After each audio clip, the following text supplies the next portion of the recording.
he repeats the charges again in 19c.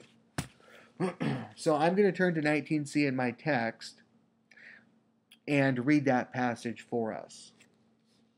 So notice here how Socrates changes the accusations that were brought against him. And I'll go ahead and read it here. Socrates does injustice and is meddlesome by investigating the things under the earth and the heavenly things, and by making the weaker speech the stronger, and by teaching others these same things. Now, if you read that closely, and you might have to go back and read it a couple times on your own, you'll notice that Socrates adds to the list of the charges. The first set of charges simply said investigating things in the heavens and under the earth and making the weaker argument the stronger. But here he adds teaching and injustice to the charges. Right? He says that he teaches these same things to others and that he does injustice. And the question would be, that I have for you to think about, is why does he do that? Why does Socrates here add to the list of the charges? I mean, he's already in enough trouble as it is. Why does he keep incriminating himself? I mean, clearly a man of wisdom like Socrates would know what he's doing. I mean, he knows what he's saying. So really, why would he say this? Why would he add to the charges? And if you turn to 23d, a couple pages along,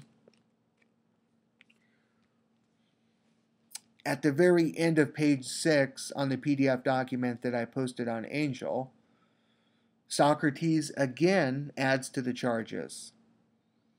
This time the text reads, "The things aloft and under the earth, and not believing in gods, and making the weaker speech the stronger." So here Socrates adds to the charge, not believing in the gods. And it's really, I mean, I've read this document now probably between 20 and 30 times altogether. And I don't think I've ever read or maybe even thought up on my own a good explanation for this. I mean, why does Socrates continue to add to these charges? I mean, why does he bring up the older accusations in the first place? And more importantly, why does he continue to add to them? So now he says that he teaches these things to others, he teaches them injustice, and not to believe in the gods of the city. Okay.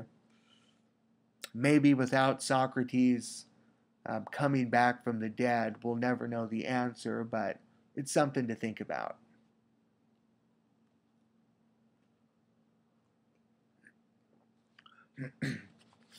Okay, so let's turn now to Socrates' defense against the older accusations. For whatever reason, he brought up these old accusations, and now let's look at his argument that he puts forth to defend himself. Well, notice on 20a, Socrates says that he doesn't charge a fee to educate the youth.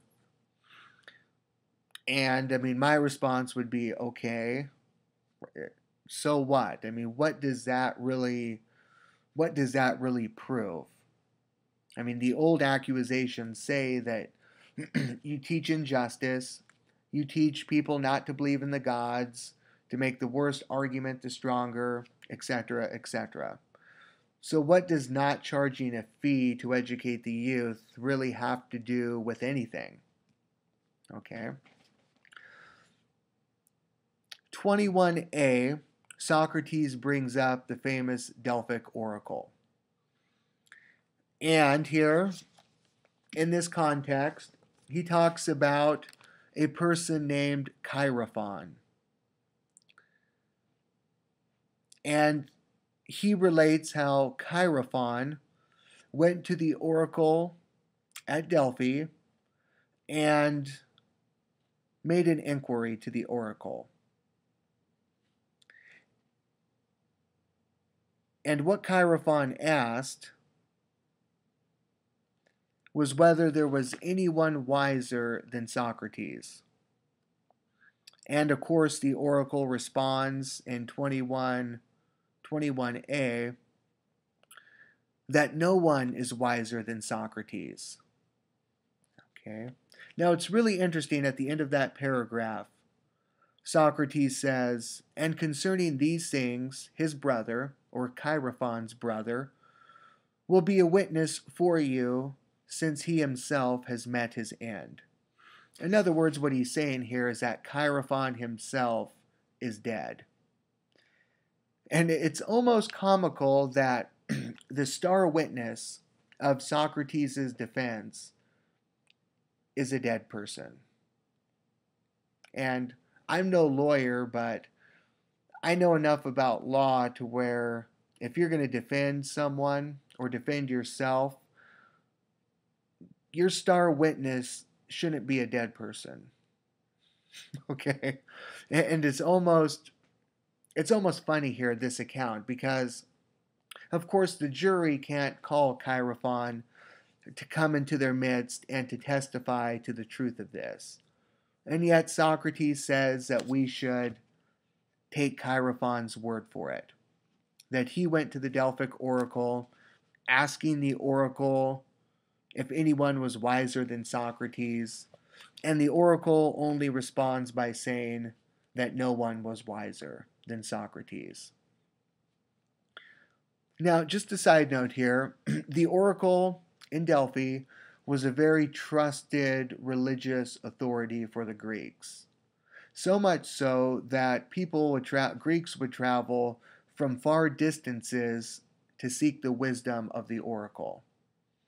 You would have politicians and generals, military leaders, who would go to the oracle seeking advice about whether they should go to war, whether they should seek peace, or what major decisions should be made in political life. So when the oracle spoke, it was viewed as a religious authority, right? Someone whose word you could trust, or someone who you would never call into question if you were a religious person, which many of the Greeks were. So Socrates here is trying to appeal to his fellow Greeks' religious sensibilities. And he's appealing to the Delphic to the Oracle of Delphi as a way to almost support his argument. Okay, but it's interesting here to notice what Socrates does. Okay, so if we go down to 21b, I just want to read this real quickly. Now consider why I say these things. I am going to teach you where the slander against me has come. When I heard these things, I pondered them like this. Whatever is the God saying, and what riddle is he posing? For I am conscious that I am not at all wise, either much or little. So whatever is he saying when he claims that I am wisest? Surely he is not saying something false, at least, for that is not sanctioned for him. So the God can't lie, Socrates is saying. And for a long time I was at a loss about whatever he was saying. But then, very reluctantly, I turned to something like the following investigation of it. I went to one of those reputed to be wise, on the ground that there, if anywhere, I would refute the divination, or the oracle, and show the oracle, this man is wiser than I, but you declared that I was wisest. Okay, I'll stop there. And that was from 21b. Now notice what Socrates does. Socrates ends up distorting the words of the God. all that the god said, or the oracle said,